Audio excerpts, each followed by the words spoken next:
لاڈلی روتی رہی غربت شبیر پہ یوں بے کسی روتی رہی غربت شبیر پہ یوں بے کسی روتی رہی.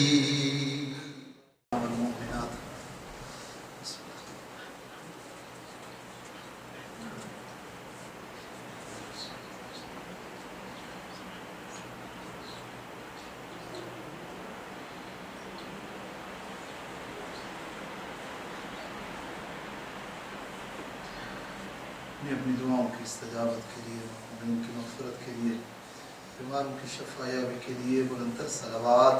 اللہم صل علی محمد و آل محمد.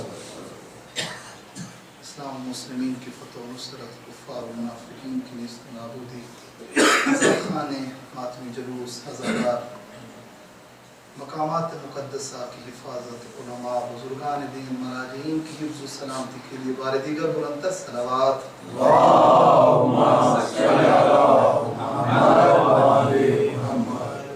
آج بھی جو پردے غیبت میں بیٹھ کے رو رہا ہے، ان کے ظہور کی تاجیل کے لیے، ان کی حفظ و سلامتی کے لیے، ہمارے امام ہم سے راضی و خوشنود ہو جائیں، اس کے لیے بار دیگر بلندتر صلوات. اللہم صل علی محمد و آل محمد. اعوذ باللہ من الشیطان اللعین الرجیم. بسم اللہ الرحمن الرحیم. الحمدللہ الذی ہدانا لہذا وما كنا لنہتدی لولا ان ہدانا اللہ لقد جاءت رسل ربنا بالحق ثم الصلاة والسلام والتحیۃ والاکرام على الرسول المسدد والمصطفى الامجد سیدنا و نبینا و طبیب نفوسنا و حبیب قلوبنا و محبوب الہنا العالمین ابی القاسم المصطفى محمد. اللہم صل علی محمد و آل محمد.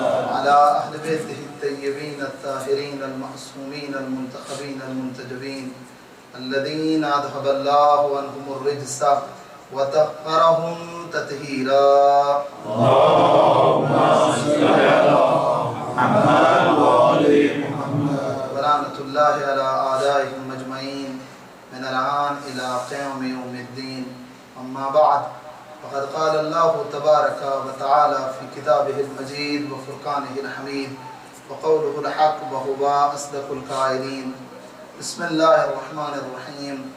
وجعلناهم أئمة يهدون بأمرنا وأوحينا إليهم فعل الخيرات وإقام الصلاة وإيتاء الزكاة وكانوا لنا عابدين. صدق الله العلي العظيم. اللهم صل على محمد وآل محمد. خدایا خدا بندہ پروردگار مومنین کی عزاداری کو اپنی بارگاہ میں قبول و منظور فرما. میرے اللہ ان کو بہترین اجر عطا فرما.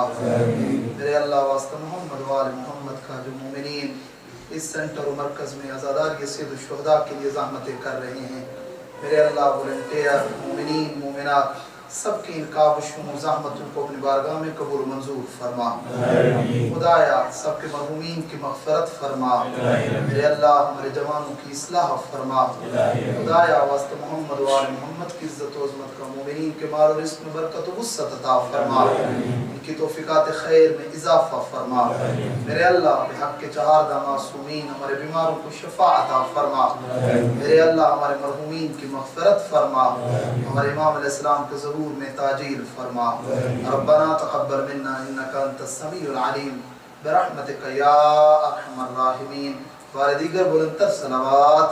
اللہم صل علی محمد و آل محمد. عزیزان محترم مومنین گرامی قدر، عزاداران سید الشہداء و خانوادہ سید الشہداء، چند دنوں سے گفتگو کا سلسلہ ہدایت کے عنوان سے چل رہا ہے کہ جس کی پل پل اور لحظہ بلحظہ ہمیں ضرورت ہے. ایک چیز کے جو اور مہم ترین چیز کے جو انسانی ہدایت میں، انسانی کامیابی میں مین رول اور کردار ادا کرتی ہے اور انسانی کامیابی کو 100% اور یقینی بناتی ہے۔ عزیزان، وہ انسان کی زندگی میں علم و معرفت اور بصیرت کا ہونا ہے۔ جب تک انسان کی زندگی میں علم و معرفت اور بصیرت نہیں ہوگی، یہ انسان کبھی بھی کامیاب نہیں ہو سکتا۔ نہ اس کی دنیا کامیاب ہو سکتی ہے، نہ اس کی آخرت، کیونکہ دنیا میں بہت ٹائپ کی کامیابی ہی، دنیاوی اور اخروی دونوں، نہ کہ ایک کامیابی۔ ہو سکتا ہے ایک بندہ دنیا میں آئے، اللہ سبحانہ وتعالیٰ اس پر لطف و کرم کرے اور اس کے پاس ایک بہت اچھا بزنس آ جائے، مالی طور پر فائنانشلی اس سے کوئی مشکل نہ رہے، لیکن وہیں پر اگر وہ اخروی اور مانوی اور دینی طور پر کامیاب نہیں ہو سکا تو آپ اس کو کامیابی نہیں کہہ سکتے ہیں۔ یہ ہاف انسان جو ہے، حتیٰ اس کو کامیابی بھی نہیں کہا جا سکتا۔ تو حقیقی کامیابی یہ ہے کہ انسان دنیا میں آنے کے بعد جتنا فائنانشلی اور مالی طور پر سٹرونگ ہے، اتنا ہی ایمانی اور عقیدتی اور بصیرتی طور پر بھی اس کو مضبوط ہونا ضروری ہے۔ آپ آئیں اور نگاہ کریں، یہ اتنا مہم ترین موضوع ہے کہ قرآن مجید نے بھی اس کے اوپر تاکید کی ہے اور روایات بھی اس کے اوپر تاکید کر رہی ہیں کہ ایک مومن بامعرفت ہونا چاہیے، ایک مومن اہل علم ہونا چاہیے، ایک مومن بابصیرت ہونا چاہیے۔ آپ آئیں تاریخ اسلام کو اٹھا کر دیکھیں، جہاں کہیں تاریخ اسلام کے اندر اسلام پہ ضربہ لگا ہے، اسلام میں مشکلیں آئی ہیں اور تکلیفوں کا سامنا کرنا پڑا ہے، عدم بصیرت تھی، لوگوں کے پاس بصیرت کا نہ ہونا تھا۔ جہاں کہیں بھی دشمن نے آ کر مومنین اور مسلمین اور تشیع کے اوپر جو ہے وہ کاری ضرب لگائی ہے، اس کے پیچھے بصیرت کا نہ ہونا تھا۔ آپ آئیں، علم اتنا مہم اور ضروری ہے انسانی بقا اور کامیابی کے لیے کہ حتیٰ اللہ سبحانہ وتعالیٰ اپنے حبیب پر پہلی وحی ہی علم کی کر رہا ہے۔ اقرأ بسم ربک الذی خلق، اے میرا حبیب پڑھ اپنے رب کے نام سے، وہ رب کہ جس نے تجھے خلق کیا ہے، خلق الانسان من علق، کہ جس نے انسان کو ایک علق اور ایک لوتھڑے سے خلق کیا ہے۔ آپ آئیں اور اس طرح دوسری آیات مجیدہ کی طرف اگر آپ آئیں نگاہ کریں، حتیٰ انبیاء کی بعثت کو بھی علم قرار دیا جا رہا ہے، بصیرت اور آگاہی قرار دیا جا رہا ہے۔ ایک ایسا موضوع اور ایک ایسا ٹاپک کہ جو دونوں طرف سے قطعاً ایسا نہیں، جب بھی ہم یہاں پر آتے ہیں اور چند عرائض آپ کی خدمت میں بیان کرتے ہیں، دو چیزیں اس کے اندر بہت مہم اور ضروری ہوتی ہیں۔ ایک تو قطعاً خطاب جو ہے وہ میل کو نہیں ہوتا، میل و فیمیل جو عزادار آئے ہوئے ہیں سب کی طرف خطاب ہوتا ہے، اور دوسرا اسی چیز کے ساتھ ساتھ اس سے پہلے کہ آپ کو وہ بات آپ تک پہنچائیں، پہلا مخاطب ہماری اپنی ذات ہوتی ہے کہ ہم نے خود ان چیزوں کو لینا ہے اور دیکھنا ہے، اور ہم زیادہ محتاج تر ہیں کہ ان چیزوں کے اوپر جائیں اور ان چیزوں کے اوپر عمل کریں۔ تو عرض کر رہا تھا آپ کی خدمت میں، پہلی وہی علم و معرفت کی اپنے حبیب پہ ہو رہی ہے، اور آپ آئیں دیکھیں اتنا مہم ہے یہ علم و معرفت اور یہ بصیرت کہ 40 ایئر تک اپنے حبیب کو کہا جا رہا ہے کہ میرا حبیب ابھی رسالت کی اناؤنسمنٹ نہیں کرنی ہے۔ اس لیے اللہ کے رسول کہتے تھے ادبنی ربی 40 سنہ، میرے رب نے مجھے 40 سال تک علم و معرفت اور ادب کے ساتھ آراستہ کیا ہے، 40 سال تک مجھے مزین کیا ہے ان چیزوں کے ساتھ، اور اس کے بعد فرماتے تھے کہ میں نے علی ابن ابی طالب کو پھر وہ معرفت کے سمندر دیے ہیں، اور علی دروازہ نبوت کا اور رسالت کا وہ پہلا شاگرد ہے کہ اللہ کے رسول فرماتے ہیں میں ایک باب علم علی کو تعلیم دیتا تھا، علی کی معرفت اس بلندی پہ تھی کہ پھر اس ایک باب میں سے 1000 باب علی ابن ابی طالب نکالتے ہوئے نظر آتے تھے۔ اور اسی لئے کسی عالم دین نے کیا پیاری بات کی ہے، اس نے کہا کہ اگر فار ایگزامپل آپ کہیں کہ جبرائیل امین 1000 مرتبہ وحی لے کے پیغمبر اسلام پہ نازل ہوا ہے، فار ایگزامپل اگر 1000 مرتبہ جبرائیل امین وحی لے کر اللہ کے رسول پہ نازل ہوا ہے تو کہا 2000 مرتبہ وہ علی ابن ابی طالب سے ملا ہے۔ کہا وہ کیسے؟ کہ رسول نے خود تو کہا تھا انا مدینۃ العلم وعلی بابھا، میں علم کا شہر اور علی اس کا دروازہ ہے، جس کو بھی دروازے سے آنا ہے آئے گا بھی صحیح اور جائے گا بھی صحیح۔ اسی لیے تو جبرائیل کہتا ہوا نظر آتا تھا جب بھی علی ابن ابی طالب پہ نگاہ پڑتی تھی، کہ یا رسول اللہ کھڑا ہو جاتا تھا، پیغمبر پوچھتے تھے جبرائیل یہ کیا کر رہا ہے؟ کہ مولا آپ کو نہیں دکھتا میرا استاد آ رہا ہے، میرا استاد آ رہا ہے۔ اور پھر وہاں پر پیغمبر اسلام نے پوچھا کیا مطلب، کیسا استاد؟ کہا یا رسول اللہ عالم نور اور عالم عرش پہ جب ایک مرتبہ میرے رب نے مجھ سے پوچھا تھا اے جبرائیل من انا ومن انتا، میں کون ہوں اور تو کون ہے، تو میں وہاں پر میرے پاس کوئی جواب نہیں تھا، میں یہی جواب دے رہا تھا انا وانت انتا، میں ہوں تو ہے۔ انا جبرائیل جواب دے، من انا ومن انتا، میں کون ہوں اور تو کون ہے؟ میں نے وہی جواب دہرایا تھا، یا رسول اللہ ایک مرتبہ میری داہنی طرف سے ایک نور نمودار ہوا تھا اور مجھ سے کہا تھا اے جبرائیل یوں جواب نہ دے بلکہ یوں جواب دے، اے میرے پروردگارا انت رب الجلیل وانا عبد الذلیل، تو رب جلیل ہے میں تیرا عبد ذلیل ہوں۔ اس دن سے لے کر آج تک علی ابن ابی طالب میرے استاد کا درجہ رکھتے ہیں۔ عزیزان محترم، یہ علم و معرفت کی بات ہے، یہ وہ دروازہ ہے، اس لیے تو فرمایا گیا۔ آپ آئیں آل بیت کی روایات کی طرف دیکھیں یا امام حسین کی روایات کی طرف دیکھیں، فرمایا بنا عرف اللہ، ہمارے ذریعے اللہ کی معرفت ہوئی، بنا عبد اللہ، ہمارے ذریعے اللہ کی عبادت ہوئی، بنا وحد اللہ، ہمارے ذریعے اللہ کی توحید بیان ہوئی۔ فرمایا لولانا ما عرف اللہ، ہم نہ ہوتے اس کی معرفت نہ ہوتی، لولانا ما عبد اللہ، ہم نہ ہوتے اس کی عبادت نہ ہوتی۔ اسی لیے تو مصری الازہر یونیورسٹی کے جو مین چانسلر تھے، جب اس نے لکھا تھا کتاب، جب اس کے پاس آیت اللہ بروجردی نے صحیفہ سجادیہ کا ایک نسخہ بھیجا تھا اور اس کے بعد جو اس نے پھر کومنٹس کیے تھے، اس نے یہ کہا تھا دنیا اسلام ایک دادے کی اور ایک پوتے کی دو چیزوں میں مرہون منت ہے، کہا اگر علی ابن ابی طالب نہ ہوتے دنیا کو توحید سمجھ نہ آتی، اگر علی ابن الحسین نہ ہوتے دنیا کو دعا مانگنے کا طریقہ پتہ نہ چلتا۔ صلوات پڑھنے مل کے سب ایک مرتبہ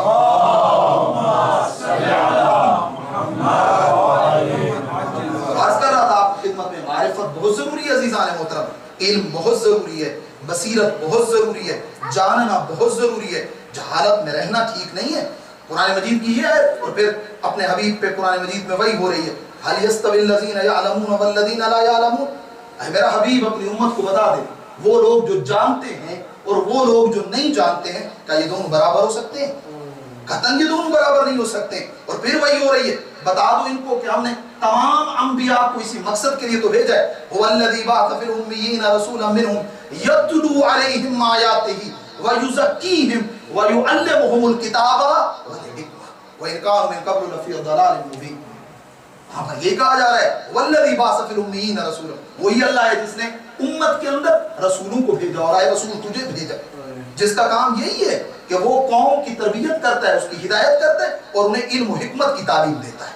وہاں پر بھی انبیاء کی بعثت کو علم کے ساتھ تعبیر کیا جا رہا ہے، یعنی کیا خدا نہ خواستہ خدا بیٹھ کر ایسے نبیوں کو بھیجے جا رہے ہیں کہ نبی جائیں لوگوں کے پاس رہ کر ٹائم سپینڈ کریں اور واپس آ جائیں، ایک پرپس لے کے آئے ہیں۔ اگر نبی آ چکا ہے، اس کا لٹریچر آ چکا ہے، اللہ کا دین پہنچ چکا ہے، اب نبی اپنا کام کر چکا ہے، اب میں نے اپنا کام کرنا ہے، مجھے ان چیزوں کے اوپر معرفت حاصل کرنی ہے اور مجھے ان چیزوں کے حوالے سے اپنے عمل کو جو ہے وہ آگے لے کے جانا ہے۔ عزیزان محترم، بخدا آپ آئیں ائمہ کی تاریخ کو دیکھیں، خود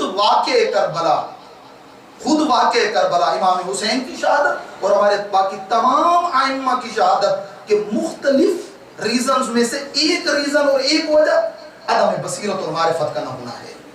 لوگوں کا اہل بیت کے دروازے سے دور ہو جانا اور اہل بیت کو تنہا چھوڑ دینا، مختلف اور طریقوں میں سے ریزنز میں سے ایک بگ جو ریزن اور بڑا اس کی وجہ ہے وہ معرفت کا نہ ہونا ہے، وہ بصیرت کا نہ ہونا ہے، وہ علم اور آگاہی کا نہ ہونا ہے۔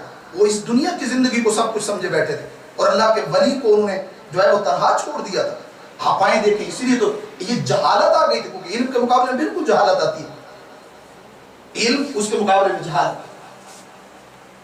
جتنے بھی واقعہ کربلا سے پہلے کی طرف آپ چلے جائیں، یعنی پیغمبر اسلام کی وفات کے بعد سے لے کر یہ جو 50 سال کا بیچ میں وقت گزرا ہے، یا پھر اس کے بعد سے لے کر آپ آئیں اگر ائمہ کی زندگی کی طرف آپ نگاہ کریں، اس میں جنہوں نے اہل بیت سے وہ حکومت لی ہے، اہل بیت سے وہ مسند چھینی ہے، انہوں نے مین کام کون سا کیا؟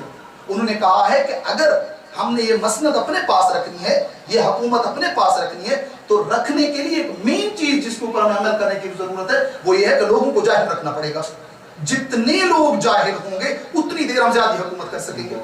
یہ فارمولہ ہے پوری دنیا میں لوگوں کا، آپ جتنا لوگوں کو الٹریٹ رکھو گے اتنی زیادہ دیر تم ان کے سروں پہ حکومت کر سکتے، کیونکہ کوئی جانتا نہیں اور کوئی آپ کو کچھ بھی نہیں کہے گا، کوئی آپ کو یہ بھی نہیں کہے۔ حتیٰ آپ کے سامنے امیر شام جب شام میں ایک میل کو فیمیل بنا دیتا ہے، کیمل کے میل کو فیمیل بنا دیتا ہے اور ایک فیمیل کو، تو آگے سے اٹھ کر کوئی بندہ یہ نہیں کہتا کہ تمہیں دکھ نہیں رہا، یہ فیمیل ہے اور اس کا جو ہے وہ بیچارے کا اونٹ کو ہوا ہے، تم کیا؟ لیکن وہاں پر کوئی بولنے والا نہیں ہے. بدھ کے دن جمعہ پڑھا دیا جاتے, کوئی آگے بولنے والا نہیں. وجہ کیا تھی عزیزان محترم؟ یہ ساری چیزیں تھی. معرفت کا ہونا بہت ضروری ہے. اور عزیزان میری اور آپ کی معرفت کے لیے, میری اور آپ کی بصیرت کے لیے بہت بڑی قربانی دی گئی ہے. آپ جائیں زیارت اربعین اٹھائیں, امام صادق علیہ السلام نے زیارت پڑھی. اس کا ایک جملہ ہے جو دنیا کو ہلا کے رکھ دیتا ہے. بخدا اتنا ڈیپ ہے وہ جملہ کہ جس کے ایک ایک لفظ پہ سوچنے کی ضرورت ہے. وہاں آپ جائیں, امام نے کیا کہا ہے؟ وَبَدَلَ مُحْجَتَهُ فِيكَ. امام حسین کی قبر پہ کھڑے ہو کے یہ کہہ رہے ہیں پروردگار کو خطاب کر کے, اے پروردگارا, یہ جو صاحب قبر, یہ جو ادھر اس قبر میں سویا ہوا ہے, کہ جس کے بدن کے ٹکڑوں کو ملا کر اس کو دفن کیا گیا ہے, وَبَذَلَ مُحْجَتَهُ فِيكَ. بذل کہتے ہیں خرچ کرنے کو. اس نے تیرے دین کی بقا کے لیے, بذل خرچ کرنے کو کہتے ہیں. مہجہ جگر کو کہا جاتا ہے عربی زبان میں. بذل مہجتہ فیک, اس نے تیرے دین کی بقا کے لیے, اس نے معرفت کے لیے, اس نے علم اور آگاہی کے لیے لوگوں کے لیے اپنا خون جگر دیا ہے, خون جگر دیا ہے. وَبَذَلَ مُحْجَتَهُ فِيكَ لِيَسْتَنْقِذَ عِبَادَكَ مِنَ الجَّهَالَةِ وَحَيْرَةِ الضَّلَالَةِ.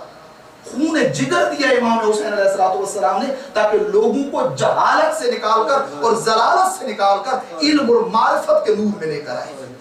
دیکھیں آج وہ مومنین عزیزان محترم, ہر وہ چیز جو امام حسین کی عزاداری کے ساتھ ریلیٹڈ ہے, ہر وہ چیز جو امام حسین کی عزاداری کے ساتھ مربوط ہے, اس میں سے سب سے مہم ترین چیز کہ جو امام حسین علیہ السلام کے لیے ان کے زخموں پہ جو ہے آپ کہہ سکتے ہیں کہ مرہم کا کام کرتی, وہ یہی معرفت ہے. معرفت کا نمونہ یہ ساری چیزیں بنی تھی کہ جس کے بعد یہ مشکلیں پیدا ہوئی.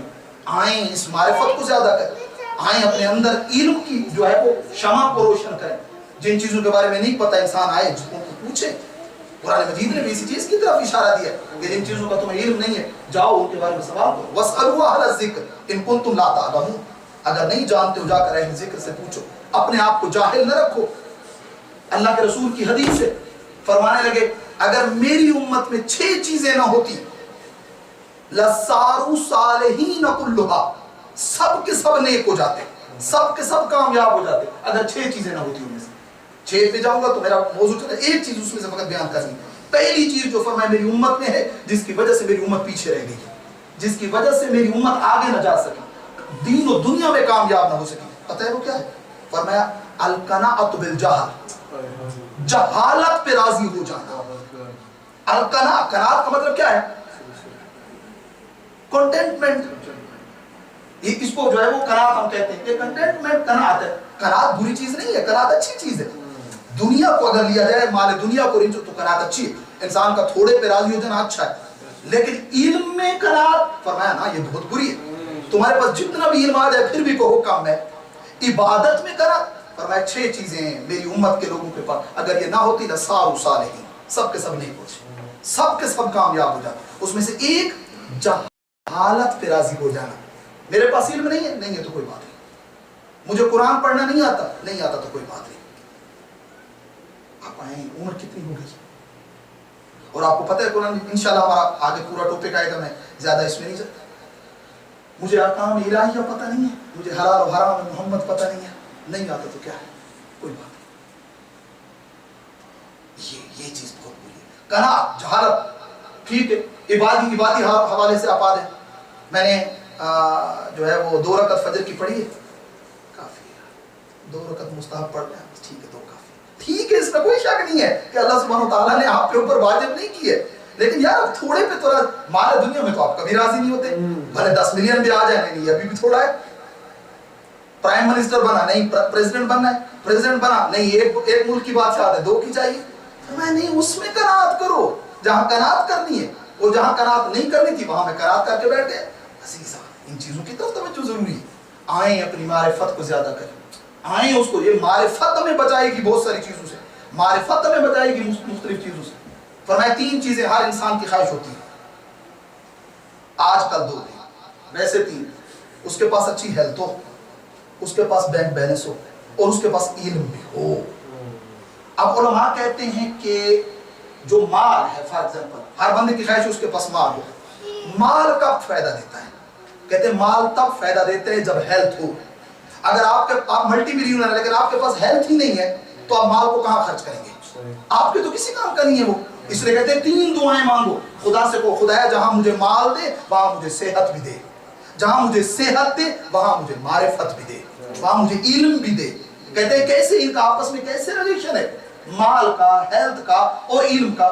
کہتے ہیں کہ اگر تمہارے پاس مال ہے اور ہیلتھ نہیں ہے، یہ مال تمہارے کسی کام کا نہیں ہے، اور اگر تمہارے پاس مال بھی ہے اور ہیلتھ بھی ہے لیکن تمہارے پاس معرفت اور علم نہیں ہے کہ ان دونوں کو کیسے خرچ کرنا ہے، تب بھی پھر وہ دونوں چیزیں تمہارے کسی کام کی نہیں۔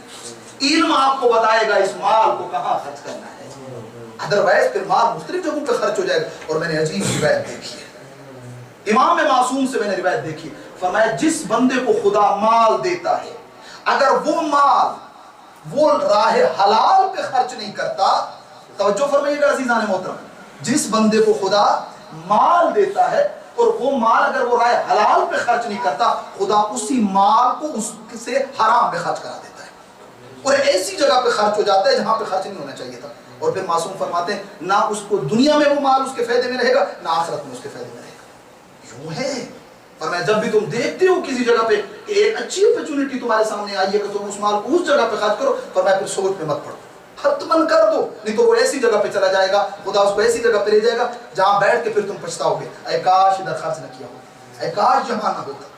کتنے ایسے سارے مومنین ہوتے ہیں، کیسی ایسی جگہیں جن پہ ہمیں کرنے کی ضرورت ہے، ان چیزوں کو دیکھنے کی ضرورت ہے۔ ابو ہاشم جعفری میرے اور آپ کے 10th امام ہادی علیہ السلام کی بارگاہ میں آیا،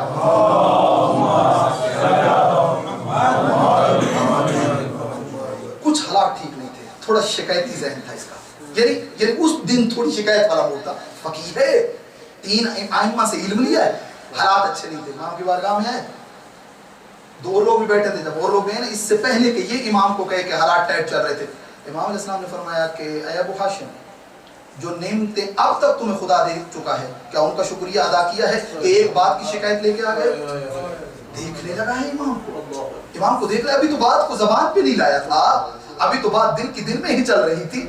فرمایا اسے امام ہی نہیں کہا جاتا جو دلوں کے راز نہ جانتا ہو، وہی تو ہے جو دلوں کے رازوں کو جانے، وہی تو ہے جو یہ بھی بتا دے دل میں کیا چل رہا ہے۔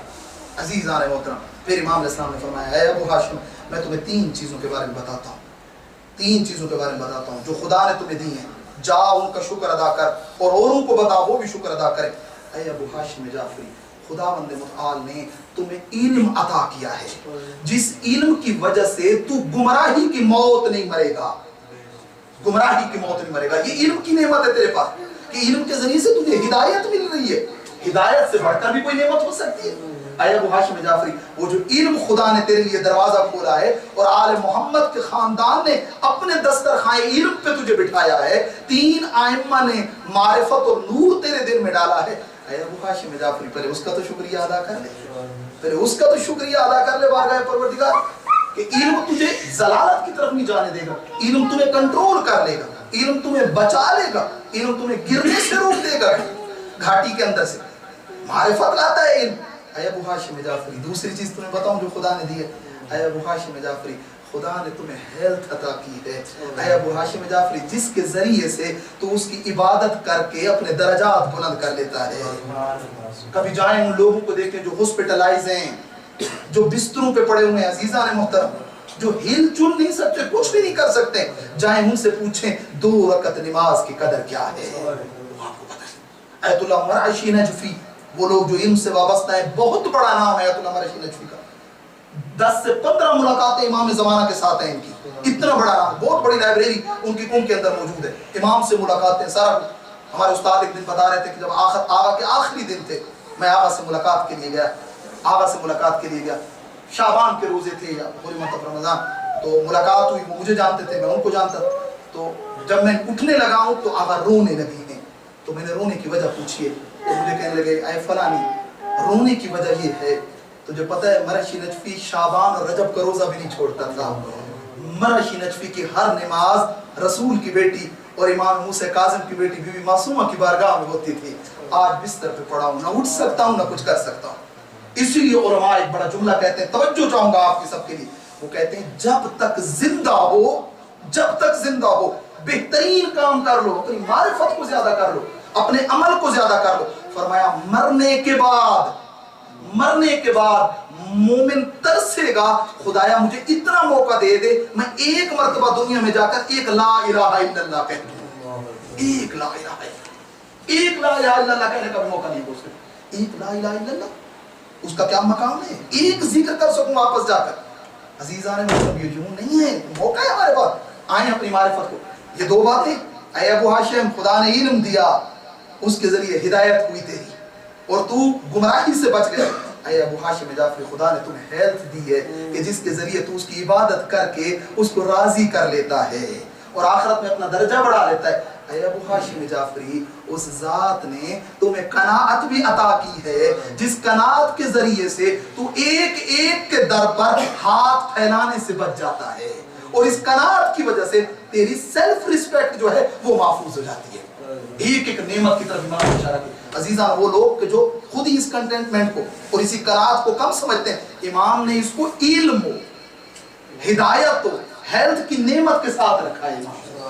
واقعی یہ نعمت جس کے پاس ہے یہ بہت بڑی نعمت ہے عزیزان محترم کہ آپ اپنی حاجات کو لوگوں کے سامنے نہیں لاتے ہیں اپنی زبان پر، آپ اپنی حاجات کو علی کل شیء قدیر کی بارگاہ میں پیش کریں، خدا کی بارگاہ میں پیش کریں۔ یہ بہت بڑی بات ہے۔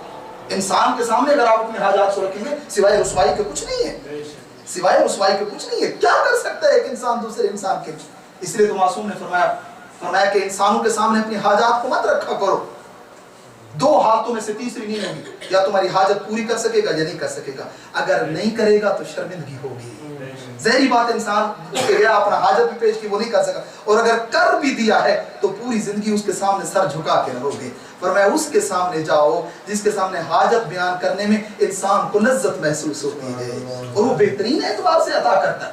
تو عزیزان ایک چیز جو کربلا والوں کا مہم ترین میسج ہے، جو کربلا کے میسج کی جان ہے، وہ ہے کہ اپنی معرفت کو زیادہ کیا جائے، اپنے علم کو زیادہ کیا جائے، اپنی بصیرت کو زیادہ کیا جائے۔ علم و معرفت و بصیرت کے نہ ہونے کی وجہ بنی کربلا میں اتنا بڑا حادثہ پیش آیا۔ آپ آئیں، ابھی آج کی مجلس آ رہی ہے، آپ دیکھیں گے اس کے اندر حضرت عباس سے علمدار کے جو القاب ہیں اور لقب اور کوالٹیز ہیں، اس میں سے ایک لقب نافذ البصیرہ ہے۔ عباس نافذ البصیرہ ہے۔ امام کی نالین کے مقابلے میں عباس کائنات قربان کر سکتا ہے، امام کو کبھی پشت نہیں کر سکتا۔ یہ نافذ البصیرہ اسے کہا جائے، بارگاہ خدا میں مطیع ہے۔ یہ چیزیں عزیزان محترم، میں چند چیزیں آپ کی خدمت میں لائے اس کو بیان کروں۔ میرے اور آپ کے ساتھ امام موسیٰ کاظم علیہ السلام،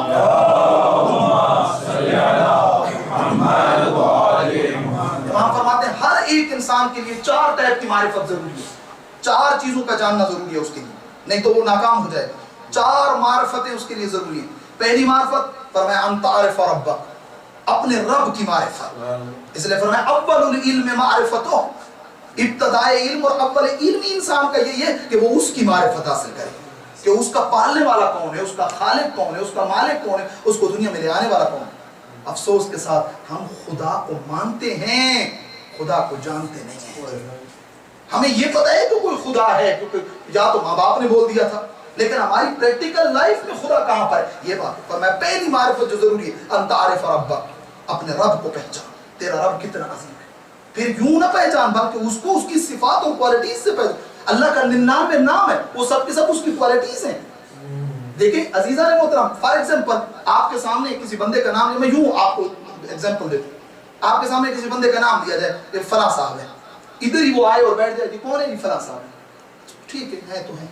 تھوڑی دیر کے بعد ایک بندہ آیا ہاتھ میں مائک پکڑے اور مائک پکڑ کر کہے کہ جی یہ جو فلاں صاحب ہے نا یہ نیورو سرجن ہے، یہ ہارٹ اسپیشلسٹ ہیں، یہ فلاں آرگنائزیشن جو ہے آرگنائزیشن چلاتے ہیں، یہ فلاں فلاں فلاں فلاں، ایسے 4-5 کام بتائیں گے نا، آپ دیکھیں گے ہر بندے کی خواہش ہوگی جا کر اس کو ہینڈ شیک کرے، اس کے پاس جائے، اس کے پاس پہنچے۔ کوالٹیز اس نے اس کو بتا دی کہ یہ بندہ عام نہیں ہے بھائی، اللہ نے اپنے 99 کوالٹیز بیان کی ہیں کہ تمہیں کوئی بھی مشکل ہو میرے 99 ناموں میں تیری تمام مشکلات کا حل موجود ہے۔ تو آ تو صحیح اس نام سے تو مجھے پکار، میں تیری مشکل کو حل کرتے ہوئے نظر آؤں گا۔ میں 3 چیزیں فقط یہاں پر فقط آپ کے خدمت میں اشارہ عرض کر دیتا ہوں۔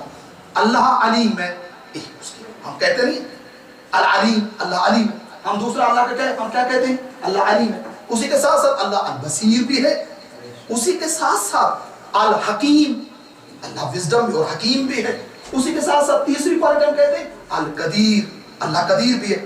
اب ہم اللہ کو جانتے, ہم نے اللہ کو مان تو لیا, ہمیں یہ تو پتہ ہے وہ خدا ہے, لیکن ہم نے اس کو جانا نہیں ہے. آئیں اللہ کو اس کی کوالٹیز کے ذریعے سے پہچانیں. ہم نے لاسٹ ایئر وہاں جس جماعت میں ہم ہوتے ہیں, ہم نے ایک پروگرام شروع کیا تھا, انشاءاللہ ہم اس کو آگے بھی لے کے جائیں گے, کہ اللہ کی ایک ایک کوالٹی پہ رک کر اپنے بچوں کو, جوانوں کو اور مومنین کو اس کی معرفت دیں گے کہ اللہ کی یہ کوالٹی میری پریکٹیکل لائف میں کیا کام کرتی ہے, تب جا کر مجھے خدا متعال کی معرفت ہوگی. میں آپ کو بھی کہہ رہا ہوں مومنین, اگر آپ کو کوئی انگلش کی بک ملتی ہے, کہیں پر آپ کے پاس یہ اپرچونٹی آتی ہے, آگے یہ ٹاپک دیں عالم دین کو کہ ہمیں خدا کو اس کی کوالٹیز کے ساتھ اس کی معرفت کرائیں. جب تک مجھے پتہ, ظاہری بات ہے میں ابھی مثال دیا, آپ کو پتہ چلے گا کہ یہ ہارٹ اسپیشل, یار مجھے بہت ضرورت ہے اس کی, یہ کڈنی اسپیشلسٹ ہے, مجھے ضرورت ہے اس کی, 10 بندے آ جائیں گے اپنی مشکلیں, وہ اس کے پاس آرگنائزیشن بھی ہے, اور یہ کام بھی کرتا ہے, تو ہر بندہ اپنے کام کو لے کر اس کے پاس پہنچ جائے گا. اللہ نے اپنی کوالٹیز اور ناموں کو بیان ہی اسی لیے کیا ہے کہ ہر مشکل کا مارا آئے میرے ایک نام سے متوسل ہوتا چلا جائے, میں اس کو وہ کام کر دوں گا, ہو جائے گا اللہ سبحانہ وتعالیٰ کی طرف سے. عزیزان علیم, میں آؤں دیکھوں, میرا یقین ہے میرے رب پر کہ میرا رب علیم بذات الصدور ہے, وہ فقط ظاہر میرے کو نہیں جانتا بلکہ میرے دل کی حاجات کو بھی جانتا ہے, وہ سب جانتا ہے مجھے کیا کیا مشکل ہے. اچھا جہاں وہ یہ مجھے پتہ ہے وہ جانتا ہے, تو اس کا مطلب ہے وہ جانتا ہے تو مجھے گھبرانے کی ضرورت نہیں ہے نا. عزیزان, آپ کا کوئی بہت کلوز ہو آپ کے ساتھ بندہ, دو حالتیں ہوتی ہیں, آپ مشکل میں یا اس کو پتہ ہے یا اس کو پتہ نہیں ہے. اگر اس کو پتہ نہیں ہے تو آپ کوشش کرتے ہیں تب اس کو بتا دیں تاکہ آپ کی مشکل آسان ہو سکے. اولاد ہے, ماں باپ اس کو بتاتے ہیں, ماں باپ ہے, اولاد ان کو آپس میں ایک چیز بتائی جاتی ہے, بھائی وہ جو خدا جس کو ہم نے اپنا رب مانا ہے وہ تو دلوں کے حالات سے بھی واقف ہے. اسی کے ساتھ ساتھ مجھے یہ بھی یقین ہے کہ وہ حکیم بھی ہے. حکیم یعنی وزڈم, وزڈم یعنی کیا, یعنی کیا میرے لیے بہتر ہے وہ مجھے دیتا ہے, اور جو میرے لیے بہتر نہیں ہے اس کو میرے لیے روک دیتا ہے. جب میرا یقین اس طریقے سے چلا جائے گا تو پھر وہاں پر اگر میری لائف میں ایک مشکل تھوڑے دن رکے گی بھی صحیح, تو میرا یقین ہے اس کو پتا بھی ہے اور اس کو یہ بھی علم ہے کہ آیا چند دن کے لیے یہ مشکل میرے پاس رہے یا نہ رہے. اسی کے ساتھ ساتھ وہ قادر بھی ہے. قادر یعنی مجھے پتا ہے وہ جانتا ہے, مجھے پتا ہے وہ قادر ہے, وہ پاور رکھتا ہے. بھائی وہ اللہ کہ جو ابراہیم کی چھری کو اسماعیل پہ پوند کر دیتا ہے, وہ اللہ جو موسیٰ کے لیے دریا کو 2 ٹکڑے کر دیتا ہے, وہ اللہ جو یوسف کو کنویں سے نکال دیتا ہے, وہ اللہ جو ابراہیم کے لیے آگ کو روشن اور آگے روشن و تیز کو جو ہے وہ پھر اس کو ٹھنڈا کر دیتا ہے, وہ اللہ کہ جو جناب موسیٰ کے لیے راستے فراہم کر دیتا ہے, وہ اللہ جو زکریا کو بڑھاپے میں بیٹا عطا کر دیتا ہے, وہ اللہ جو یونس کو مچھلی کے پیٹ سے باہر نکال دیتا ہے, وہ اللہ جو یعقوب کو یوسف ملا دیتا ہے, وہ اللہ جو محمد مصطفیٰ کو کامیابی عطا کر دیتا ہے. کیا وہ اللہ اس چیز پہ قادر نہیں ہے کہ میری مشکل کو آسان کر دے؟ کر سکتا ہے عزیزان محترم, میرا رب قادر ہے. ہاں اگر نہیں, اس کو علم بھی ہے, وہ پاور بھی رکھتا ہے, اسی کے ساتھ ساتھ وہ وزڈم بھی رکھتا ہے, اس کو پتا ہے کہ کیا چیز میرے لیے بہتر اور کیا نہیں. اگر میں یہ کنسپٹ اپنا بیلڈ کر لیتا ہوں اور اپنے بیلیف اور اپنے عقیدے کو اسٹرانگ کر لیتا ہوں اور بامعرفت بنا لیتا ہوں, خدا کی قسم پھر یہ مومن نا امید نہیں ہوگا اپنی زندگی کے اندر. اس کو پتہ ہے میرا ایسا رب موجود ہے, میرا ایسا خدا اور خالق موجود ہے. 4 معرفتیں ضروری ہیں. پہلی معرفت انت عارف ربک, اپنے رب کو پہچان, لیکن ڈیپلی جا, ایسی معرفت حاصل کر خدا کی کہ تیرا وجود اس کے وجود کو محسوس کرنے لگے. تو اس کا نام لے تو تیرا ایک ایک بدن کا حصہ اس نام کے ساتھ سرشار ہونے لگے. نہ یہ کہ خدا ہے, ماں باپ نے بھی بتایا تھا خدا ہے, میں نے کیا کیا, میرا کمال کہاں پہ. کیوں ہماری لائف کے اندر مشکلیں آتی ہیں عزیزان محترم؟ مشکلوں کی ایک وجہ یہ ہمیں اس کی معرفت ہی نہیں ہے حقیقت. دوسرا, ایک تیرے رب کی معرفت, دوسرا کون سی چیز ضروری ہے؟ فرمایا خود انسان کو اس کی اپنی معرفت, کہ مجھے دنیا میں بھیجا گیا ہے بقا کے لیے یا فرا کے لیے. میں اس دنیا میں آیا ہوں یہاں رکنا ہے یا آگے جانا ہے. میں اس دنیا میں آیا ہوں, میرے اس دنیا میں آنے کو خدا نے جو اتنی ساری نعمتیں مجھے دی ہیں اور میرے وجود میں رکھے, مجھے اپنے آپ کو بھی تو پہچاننے کی ضرورت ہے. میرے اندر کیا ہے, خداوند متعال نے کیا کیا چیزیں میرے اندر رکھی ہیں. امیر المومنین کیا کہتے ہیں نا آخر بلاغہ میں, انت تزعم انت جرم صغیر, تو کیا یہ سوچ رہا ہے کہ تو ایک چھوٹا سا ذرہ ہے.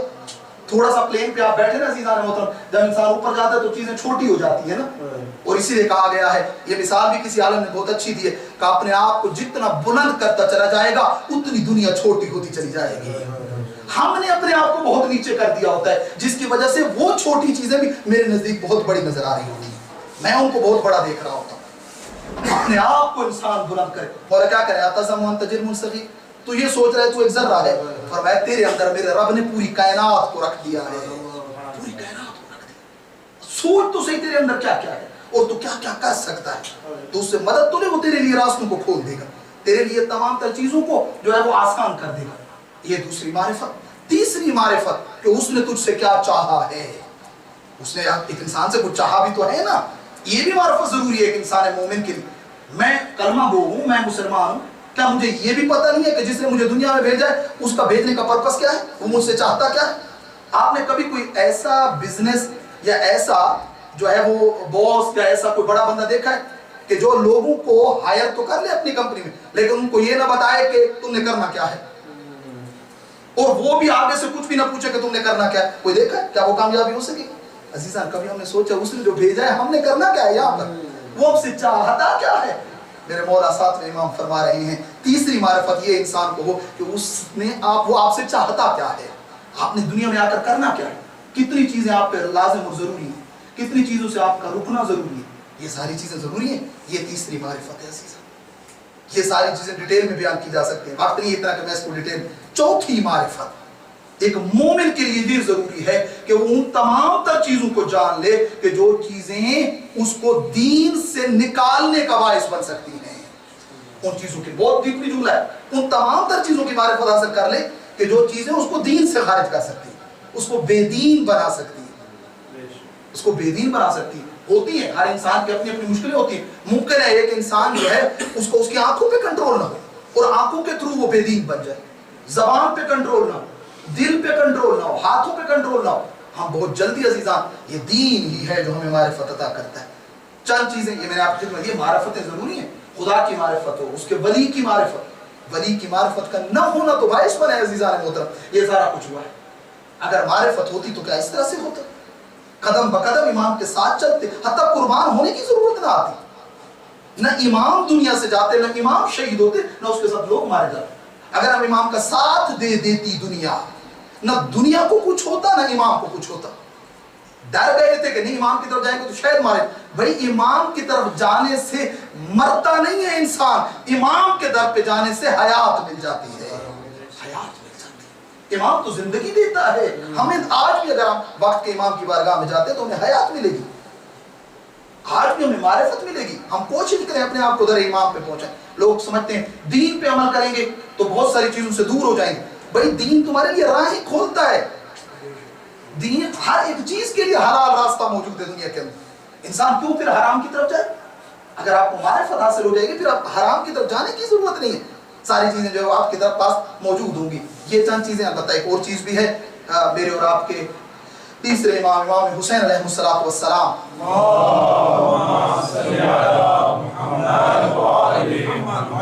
امام علیہ السلام نے فرمایا اس میں پھر وہ 7-8 چیزیں ہیں, وقت نہیں ہے کہ اس کی طرف جاؤں, بس فقط آخر میں خلاصہ عرض کروں گا آپ کی خدمت میں. علم کی بہت زیادہ فضیلت آئی ہے, علم کے بہت زیادہ بینیفٹس اور فوائد ہیں. حتیٰ امیر المومنین سے جب ایک شخص نے آ کر سوال کیا تھا, چند خوارج جمع ہوئے تھے اور جمع ہو کر کہا تھا آج علی ابن ابی طالب کے علم کا امتحان لیں گے اور مولا سے پوچھیں گے علم بہتر ہے یا مال بہتر ہے. آپ کی سنی حدیث ہے, علم بہتر ہے یا مال بہتر ہے. امام کے پاس آئے تھے, مولا علم بہتر یا مال؟ امام نے فرمایا علم بہتر. مولا دلیل؟ فرمایا علم اس لیے بہتر ہے, علم تمہاری حفاظت کرتا ہے, مال کی تمہیں حفاظت کرنی پڑتی ہے. پھر فرمایا علم بہتر یا مال؟ امام علیہ السلام نے فرمایا علم بہتر. کہا کیوں؟ فرمایا علم خرچ کرنے سے بڑھتا ہے, مال خرچ کرنے سے کم ہوتا ہے. پھر فرمایا علم, پوچھا علم بہتر یا مال؟ فرمایا علم. کہا کیوں؟ فرمایا اہل علم کے دوست زیادہ ہوتے ہیں, اہل مال کے دشمن زیادہ ہوتے ہیں. چلتا گیا سلسلہ. اس کے بعد میرے امام نے فرمایا یہ تو آئے تھے مجھ سے علم اور مال, اگر پوری زندگی یہ مجھ سے علم اور مال کے بارے میں پوچھتے رہے, میں علی ابن ابی طالب قیامت تک ان کو علم کی بہتری کا جواب دیتا رہوں گا. دنیا ختم ہو جائے گی, علم کے فضائل ختم نہیں ہوں گے. علم اس طریقے سے انسانی زندگی کے اندر عزیزان آج جاننے کی ضرورت ہے. ہم فقط اس حد تک جہاں ہم نے اچھی بات ہے اور کوئی بری بات نہیں, جہاں آج ہم نے اپنی فزیکل باڈی اور اپنے پیٹ کے لیے ہم نے بہت ساری چیزوں کو سیکھ لیا اور جان لیا ہے جس سے ہم اپنا اور اپنے بیوی بچوں کے لیے سب کچھ کر لیتے ہیں, وہاں اپنے روح اور دل کا بھی تو خیال رکھیں, اس کے لیے بھی تو کچھ کرنے کی ضرورت ہے. وہاں ایک اور سلسلہ ہمارے بہت موجود ہے, اس کو سیکھنے کی ضرورت ہے. عزیزان علم کے بہت زیادہ فوائد ہیں کہ جو ہماری زندگی میں موجود ہیں اور اہل بیت نے یہ ساری چیزیں دی. علم کا نہ ہونا، معرفت اور آگاہی کا نہ ہونے کا نقصان کیا ہے؟ میں چند ایک نقصان آپ کی خدمت میں جو ہے وہ عرض کر دیتا ہوں، مل کر ایک صلوات پڑھ لیں.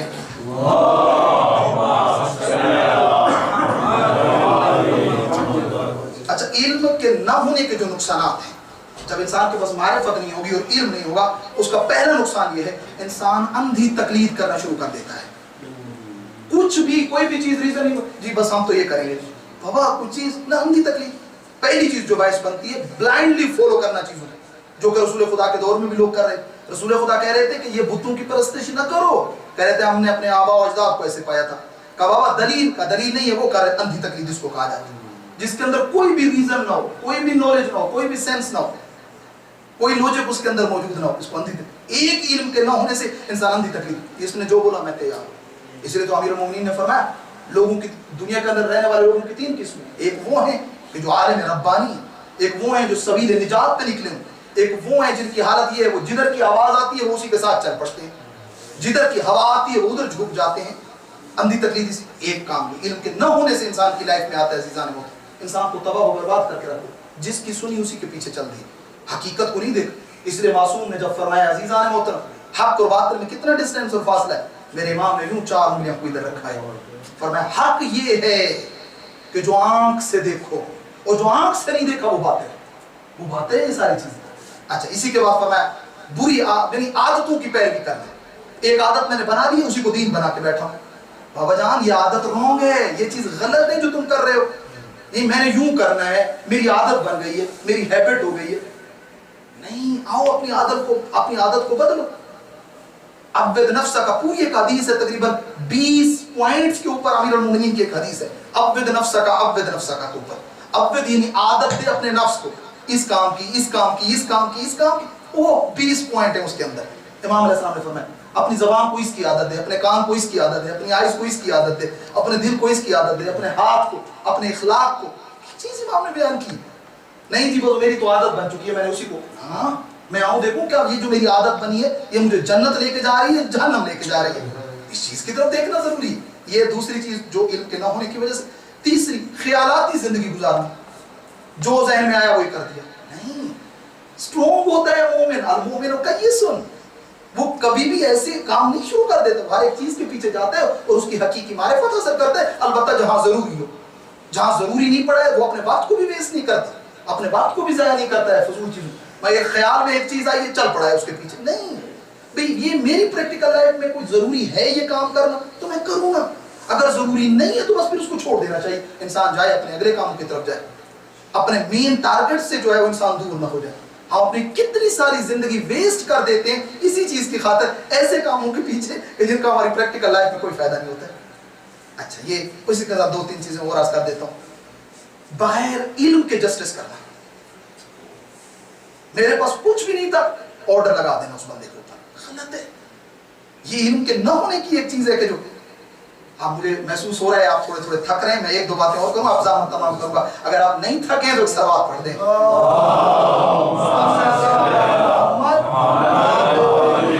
خدا یہ ساری چیزیں آپ کے لیے کافی دیر بیٹھتے ہیں اور پھر ان چیزوں کو جمع کرتے ہیں، اور کوشش یہی ہوتی ہے کہ یہ چیزیں جو آپ جانتے بھی ہیں ایک تھوڑا سا وہ آپ تک پہنچ بھی جائیں اور آپ کے دلوں تک بھی پہنچ جائیں اور مجلس کا حق بھی ادا ہو جائے. ایک چیز اور آخری چیز جس کو میں پڑھنا بہت لازمی سمجھوں گا وہ کیا ہے؟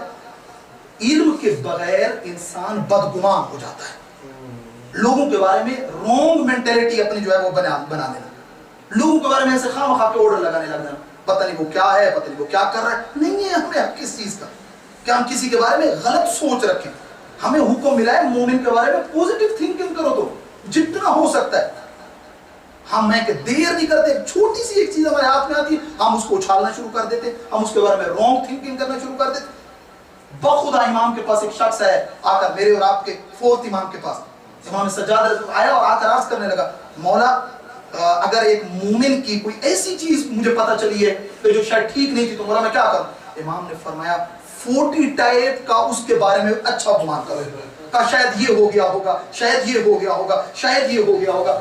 اس کو تو کوشش کرو کہ اس کو پوزیٹیو چیز کی طرف لے کے جاؤ، اس کو فوراً نیگیٹو اس کے آرڈر اور حکم مت لگاؤ. فرمایا اگر 40 اس کے بارے میں اچھا گمان کرنے کے باوجود بھی تمہارے پاس کوئی چیز نہ آ سکے، پھر خدا سے مدد مانگو کہ تم اس پوزیشن میں نہیں ہو کہ ایک مومن کی بات کی توجیہ کر سکو۔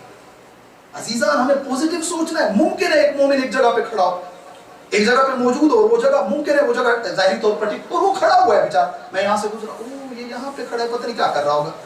نہیں، تو کھڑا ہے، آپ نے کیا اس کو کچھ غلط کرتے ہوئے آپ نے دیکھا ہے؟ آپ کی آنکھوں نے اس کو وہ کر دیا؟ نہیں، آپ کو یہ حق نہیں ہے کسی کے بارے میں رونگ تھنکنگ کریں۔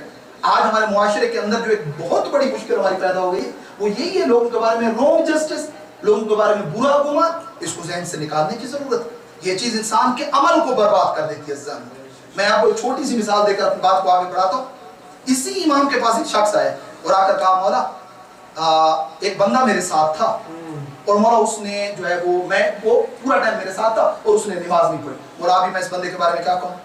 امام نے فرمایا 24 گھنٹے تھے، کہاں مولا ایسے سمجھ لے پورا ٹائم میرے ساتھ تھا۔ امام نے فرمایا وہ ایک لحظہ بھی ادھر ادھر نہیں ہوا؟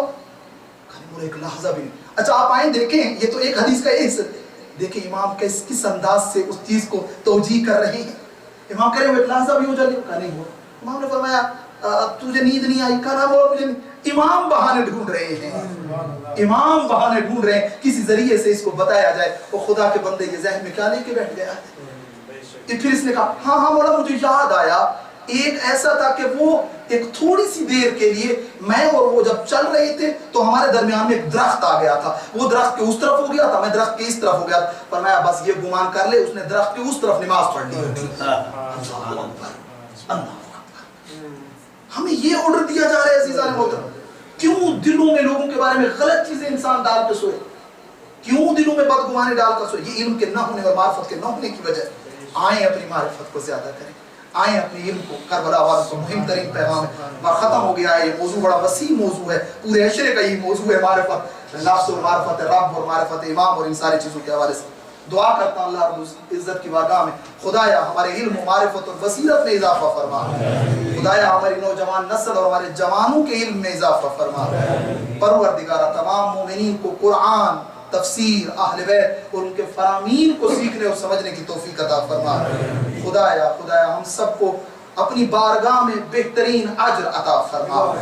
عزیزان یہ مجالس اہل بیت، یہ ذکر امام حسین جاری وسانی، آئیں کوشش کریں اس ذکر سے سیکھیں سمجھیں پھر اپنی لائف میں لے کر آئیں۔ میری لاکھ جان قربان ہو گئی یہ 7 محرم کی رات، کربلا کے قافلے کے ایک ایک شہید کا ذکر ہو رہا ہے، امام حسین کے ایک ایک جان نثار کا ذکر ہو رہا ہے۔ ہاں عزیزان یہ وہ جان نثار تھے کہ جو بڑھ بڑھ کر امام کے اوپر قربان ہو رہے تھے، اور امام نے کہا ہے انہی میں سلام ہے کربلا کی ماؤں پہ۔ کتنی عظیم مائیں، میں کیوں ماؤں کا ذکر کر رہا ہوں ایک دو رات سے عزیزان؟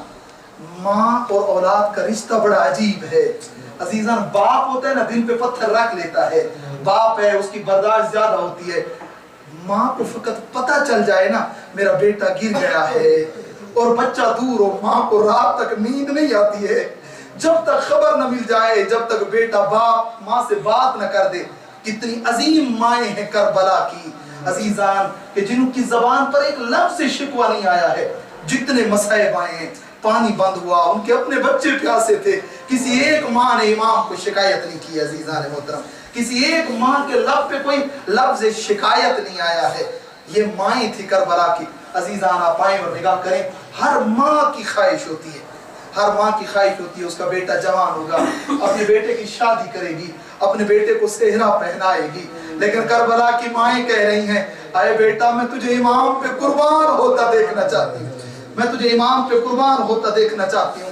ہاں عزادارو، علماء نے لکھا ہے 61 ہجری کو قاسم 13 سال کا ہوا ہے، 13 سال کا ہوا ہے، 12 سال جناب ام فروہ نے یتیمی میں پالا ہے، 13 سال کا ہوا 61 ہجری کو عزادارو۔ ہاں میں مختصر کروں، پورے مسائب کو چھوڑ دیا شہزادہ قاسم کے۔ ہاں عزادارو ادھر ہوئی ہے 10 محرم کی رات، امام حسین نے پھر اپنی مظلومیت کی دوسری مجلس پڑھنا شروع کی ہے۔ آواز گئی ہے جناب ام فروہ کے کانوں پہ، شہزادہ قاسم کو بلایا، قاسم تیرے چچا کی آواز آ رہی ہے۔ ہاں ماں چچا اپنے اصحاب کے ساتھ گفتگو کر رہے ہیں. اصحاب کو آج بتانا ہے کس صحابی نے کس ٹائم پہ کہاں پہ شہید ہونا ہے. کہا قاسم تو بھی جا کے چچا سے پوچھا تو نے کب شہید ہونا ہے. دیکھیں کیسی مائیں ہیں کربلا کی جو اپنے جوان بیٹوں کو بھیج رہی ہیں. جاؤ پوچھاؤ. عزادار و شہزادہ قاسم آئے. امام کے خیمہ بھرا ہوا تھا. چچا کے اصحاب موجود ہیں, حضرت عباس موجود ہیں, بنی ہاشم کے جوان موجود ہیں. تقاضۂ ادب یہ تھا, ماں نے تربیت ایسی کی تھی, شہزادہ آگے آ کے نہیں بیٹھا کہ میرے چچا کے اصحاب کو پوچھ تو جائے گی. پیچھے جا کر بیٹھا ہے. کہتی ہے چچا کا چہرہ نہیں دکھ رہا تھا. امام کی پوری مجلس قاسم نے کھڑے ہو کے سنی ہے کہ چچا کی زیارت بھی ہوتی رہے, چچا کی مجلس بھی سنتا رہوں. وقت آیا ہے امام نے ایک ایک صحابی کو اس کی جائے شہادت اور وقت شہادت بتانا شروع کیا ہے. اے زہیر تو نے اس وقت فلاں جگہ پر اس ٹائم پہ شہید ہونا ہے. اے مسلم ابن اوس جا تو نے اس وقت شہید ہونا ہے. اے حبیب تو نے اس وقت شہید ہونا ہے. اے جون تو نے اس وقت شہید ہونا ہے. امام سب بتا رہے تھے. ایک دفعہ جب امام کی بات ختم ہوئی ہے نا, شہزادہ قاسم آگے بڑھا ہے اور آگے بڑھ کے کہا چچا جان قاسم نے کب شہید ہونا ہے؟ چچا جان کل کے شہداء کی لسٹ میں میرا نام بھی ہے یا میرا نام نہیں ہے؟ اس سے پہلے کہ امام سوال کا جواب دیں, کہا اے قاسم مجھے یہ بتا کیف الموت عندک, اے قاسم بتا موت تیرے نزدیک کیسے ہے؟ کیونکہ جوانی ہے نا, ابھی 13 سال ہے, ابھی نوجوانی میں قدم رکھا جا رہا ہے. ایک عجیب جملہ کہا, قیامت تک لوگوں کو امام حسن مجتبیٰ کے لال نے درس دیا. فرمایا چچا جان الموت احلی من العسل, اے چچا جان اگر آپ کے قدموں میں آ جائے تو پھر شہد سے زیادہ میٹھی ہے. گویا قاسم کہہ رہے تھے وہ موت جو امام کے قدموں میں آ جائے, امام پہ قربانی میں آ جائے, وہ شہد سے بھی زیادہ میٹھی ہو جاتی ہے. ہاں عزادار و امام نے جملے سنے. کہا قاسم تو اپنی بات کر رہا ہے, کل کے شہداء کی لسٹ میں تیرے بھائی علی اصغر کا نام بھی ہے. عزادارو جب یہ جملہ سنا ہے نا, رونے اور رونانے کی راتیں, شرما کے نہ روئیے گا. جب یہ جملہ سنا ہے نا, ہاشمی خون تھا, تڑپا ہے قاسم. کہا چچا جان کیا یہ ظالم ہمارے خیام میں آ جائیں گے؟ چچا جان اصغر تو ابھی بچہ ہے, اے اصغر تو مقتل آ نہیں سکتا. چچا جان کیا یہ ظالم خیام میں آ جائیں گے؟ خیام میں تو پردہ دار موجود ہیں. کہا نا قاسم کل میں خود اصغر کو پانی پلانے لے جاؤں گا, کل تیرا بھائی پانی پینے آئے گا لیکن تیر سے پانی پلایا جائے گا. ہاں عزادارو امام نے قاسم کو گلے لگایا. شہزادہ قاسم چلا ہے اپنے خیام کی طرف. راستے میں جب پہنچا ہے نا حضرت عباس کے خیمے کے قریب جب پہنچا نا, رکا ہے, دیکھا ہے حضرت عباس ہیں, شہزادہ علی اکبر ہیں, ایک خیمے میں بیٹھے ہوئے ہیں. حضرت علی اکبر یوں کہہ رہے تھے حضرت عباس کو, کہا چچا جان کل آپ نے مقتل نہیں جانا, آپ کو پتہ ہے نا آپ بابا کی کمر کا زور ہے, آپ کو کچھ ہو گیا بابا کی کمر ٹوٹ جائے گی.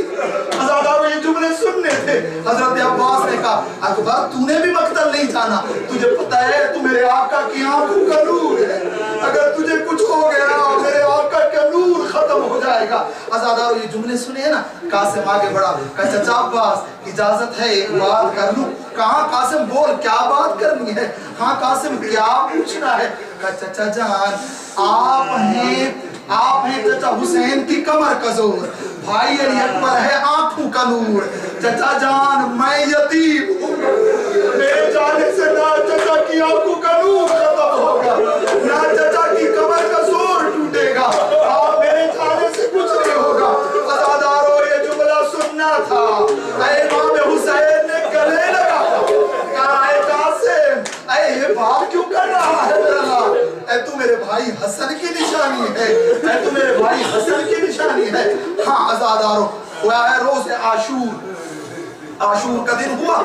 جناب ام فروہ شہزادہ قاسم کو دیکھا, کہا قاسم کیوں نہیں جاتا چچا کے پاس اجازت لے کے آ, دیکھ نہیں رہا لاشیں آ رہی ہیں. قاسم نے کہا اماں جان میں جب بھی چچا کے پاس جاتا ہوں اس سے پہلے کہ بھائی علی اکبر جاتا میں گیا ہوں, میں نے اذن بغاء مانگا ہے, میں نے اذن جہاد مانگا ہے, چچا ہر دفعہ واپس بھیج دیتے ہیں, تو میرے بھائی حسن کی نشانی ہے. علماء نے یہاں رک کے ایک جملہ کہا ہے, کہ پتہ نہیں امام حسین کو قاسم کو دیکھ کے کیا یاد آتا ہوگا, حتماً بھائی حسن کی محبت یاد آتی ہوگی.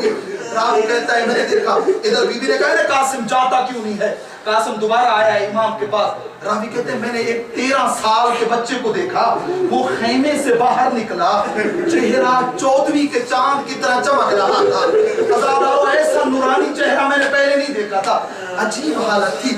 وہ جوان کبھی زمین پہ بیٹھ جاتا تھا, کبھی کھڑا ہو جاتا تھا, کبھی بیٹھ جاتا تھا, کبھی کھڑا ہو جاتا تھا. کہا جو میں قریب گیا میں نے دیکھا, کہا جب بیٹھتا ہے چچا کے پاؤں کا بوسہ لیتا ہے, جب کھڑا ہوتا ہے چچا کے ہاتھوں کا بوسہ لیتا ہے. ہر دفعہ یہ کہتے ہیں چچا اجازت چاہیے, چچا مجھے مقتل بھیجیے. حضرات امام نے اجازت نہیں دی ہے. قاسم واپس پلٹا ہے. ماں نے کہا قاسم تو نہیں گیا چچا سے اجازت لے؟ قاسم دیکھ نہیں رہا, علی اکبر کی لاش آ چکی ہے. اے قاسم دیکھ نہیں رہا, اولاد عقیل کی لاشیں آ چکی ہیں. اے قاسم دیکھ نہیں رہا, عباس و ام البنین کے بیٹوں کی لاشیں آ چکی ہیں. اے قاسم دیکھ نہیں رہا, میری مرشد زادی زینب کی جوڑی کی لاش آ چکی ہے. اے اولاد محمد کی لاشیں پڑی ہوئی ہیں. اب مجھے بی بی کو دیکھتے ہوئے شرم آ رہی ہے. حضرات قاسم کے اب جو واپس آیا ہے, روایت کہتی ہے تلوار کو پکڑا ہوا تھا, اس پہ سر رکھ کے بیٹھا ہوا تھا. اب جو بی بی قریب آئی ہے نا, بی بی نے دیکھا ہے کہ قاسم اتنا رو رہا تھا, کربلا کی زمین گیلی ہو رہی تھی. ازادار و قاسم نے سر اٹھایا, کہا ماں آپ خیمے میں نہیں بیٹھنے دیتی ہیں. اے اماں چچا اجازت نہیں دیتے ہیں. اے قاسم کرے تو کیا کرے؟ ازادارو یہ کربلا کی مائیں تھی. ازادارو جب بے پناہ بے قرار دیکھا ہے نا, بی بی کو 28 سفر یاد آیا. امام مصطفیٰ نے ایک تعویذ باندھا تھا, کہا ام فرما جب میرا قاسم پریشان ہو جائے, جب میرا بیٹا بہت مشکل میں چلا جائے, اس تعویذ کو کھول لینا. بی نے تعویذ اتارا, تعویذ قاسم کے ہاتھ میں دیا. ادھر قاسم نے تعویذ کو پڑھنا شروع کیا. ہزاروں شہزادے کے چہرے پہ خوشی کے آثار آئے. بی نے کہا قاسم بتا سکتا ہے اس تعویذ پہ کیا لکھا ہوا ہے؟ ہزاروں ابھی ذرا زور بیداری سے سنیے گا. کہا اماں بابا نے 2 لائنیں لکھی ہیں. پہلی لائن میں یہ لکھا ہے قاسم ہوگی 61 ہجری, عاشور کا دن ہوگا. قاسم میرا ماں جایا اکیلا ہو جائے گا, میرے بھائی کے مارنے والے زیادہ ہو جائیں گے. قاسم میرے بھائی کو تنہا نہ چھوڑنا. اے قاسم چچا پہ قربان ہو جانا. شہزادے نے خط اٹھایا, دوڑا ہے چچا کی طرف, آ کر کہا ہے چچا اب قاسم اکیلا نہیں لایا, میں بابا کا خط لایا ہوں. ازادار و امام نے خط لیا. اب جو بھائی کی تحریر پہ نگاہ پڑی, ازادار و امام نے اونچا اونچا رونا شروع کیا. روایت کہتی ہے قاسم کو گلے لگایا. چچا و بھتیجا نے اتنا گریا کیا, ایک مرتبہ دائیں طرف امام حسین گرے, اے بائیں طرف شہزادہ قاسم گرا. ازادار و امام کافی دیر کے بعد اٹھے ہیں, شہزادہ قاسم کو تیار کرنا شروع کیا ہے. آپ کو پتا ہے قاسم کربلا کا واحد شہید ہے. ازاداروں کوئی زرہ جس کو پوری نہیں آ رہی, جو ہیلمٹ امام سر پہ رکھتے تھے وہ قاسم کے سر سے بڑی تھی. ازاداروں جیسے کیسے امام نے تیار کیا, بس سر پہ امام حسن مجتبی بھائی امام حسن کا امامہ رکھا, تلوار کو حمایت کیا. اب امام نے 2 کام شہزادے کے ساتھ وہ کی ہیں کربلا کے میدان میں جو کسی شہید کے ساتھ نہیں ہوئی. پہلا کام یہ کیا, جب شہزادہ تیار ہوئے نا, امام نے قاسم کے دائیں کرتے کو بھی تھوڑا سا پھاڑا ہے, پھر بائیں کرتے کی سائیڈ کو بھی چاک کیا ہے. پتہ ہے امام نے کیوں کیا؟ دائیں سائیڈ کرتے کی چاک, پھر بائیں سائیڈ کرتے کی چاک. علماء کہتے ہیں عربوں میں دستور ہے کہ اگر کسی کے کرتے کی دونوں طرف کو چاک کیا جائے, وہ مقتل جائے, تو یہ پیغام دے رہا ہوتا ہے کہ اب مقتل میں آنے والے کا باپ دنیا میں نہیں رہا, اے اب آنے والا یتیم ہے, اے ذرا دیکھ کے مارنا. ہاں دوسرا کام جو امام نے کیا ہے نا, شہزادہ خود سواری پہ نہیں بیٹھ سکتا تھا, امام نے خود اٹھا کے بٹھایا ہے. ازادارو تیسرا کام امام کا عجیب تھا, یہ واحد شہید ہے کربلا کا, ادھر قاسم کی سواری چلی ہے, اے پیچھے امام کی زبان پہ لفظ آئے انا للہ و انا الیہ راجعون. اے خدایا, اے میرا قاسم اب تیرے حوالے. ہاں ازادار و ہاشمی جوان تھا, شہزادہ آیا ہے مقتل میں. شہزادے نے رجز پڑھا, اے لوگوں میں حسن مجتبی اے لوگوں میں علی مرتضیٰ کا بیٹا ہوں، اے لوگوں میں رسول خدا کا بیٹا ہوں۔ شہزادے نے رجز پڑھنا شروع کیا ہے، پھر اس کے بعد کہا اے عمرو سعد کسی کو بھیج۔ ایک مرتبہ عمرو سعد نے ازرق نامی شامی جو بہت بڑا پہلوان تھا، اس کو کہا جاؤ اس جوان کے مقابلے میں جاؤ۔ ازرق نے کہا اے عمرو صاحب تو میرا مذاق اڑا رہا ہے، میں 1000 بندے کے مقابلے میں جاتا ہوں، میرے پاس 4 جوان بیٹے موجود ہیں جو بہت بڑے شجاع ہیں، میں اپنے بیٹوں کو بھیجوں گا۔ اس نے ایک ایک بیٹے کو بھیجنا شروع کیا ہے۔ عباس کا شاگرد تھا، روایت کہتی ہے ادھر جہاں جناب امام حسین دیکھ رہے تھے وہاں حضرت عباس بھی قاسم کی جنگ دیکھ رہے تھے اور دعا بھی کر رہے تھے اے قاسم آج پیاری جنگ لڑنی ہے، آج دنیا کو بتانا ہے علی کا شیر کیسے جنگ لڑتا ہے۔ شہزادے قاسم نے 4 بیٹوں کو واصل جہنم کیا، پھر ازرق آیا ہے اس کو بھی واصل جہنم کیا آزادار۔ پھر اس کے بعد ایک شخص اٹھا ہے، یہ بہت زیادہ پہلوان تھا، اس نے کہا کہ اگر میں نے اس جوان کو اس کی ماں کو اس کے غم میں نہ رلایا تو میرا نام بدل دینا۔ ایک شخص دوسرا اس کے پاس تھا، کہا اپنے آپ کو بھی دیکھ اور اس معصوم بچے کو بھی دیکھ، کیا یہ تیرے مقابلے کا ہے؟ کیا تو دیکھ نہیں رہا ابھی تو 3 دنوں کا پیاسا ہے، کیسی جنگ لڑ رہا ہے، ہائے اگر کاش اس کو پانی ملا ہوتا۔ ازادار و مکتب مکرم والے نے صاحب مکرم نے ایک جملہ لکھا ہے یہاں پر، وہ کہتے ہیں کربلا کے کچھ شہید ایسے ہیں جب وہ مقتل میں گئے ہیں نا ان کی مائیں در خیام پہ آ گئی تھی، کہ اس میں سے ایک جناب ان پہ فرما بھی تھی اے جو در خیام پہ کھڑے ہو کر ازاداروں کی دعا مانگ رہی تھی۔ ازاداروں ایک مرتبہ یہ ظالم آگے بڑھا، اے اس نے وار کیا، اے شہزادہ سنبھل نہ سکا، اے آواز آئی یا عمّا ادرکنی، اے چچا مدد کو آئیے۔ ازاداروں روایت میں مقاتل نے یہ لکھا ہے جملہ کہ امام حسین کسی شہید کی لاش پہ اتنے جلدی لگے جتنے جلدی قاسم کی لاش پہ آئے۔ ایک مرتبہ گھوڑوں نے حملہ کیا، اے دھول اٹھی، اب جو دھول چھٹی اے امام نے کیا منظر دیکھا، اے قاسم کی حالت دیکھنے والی نبی۔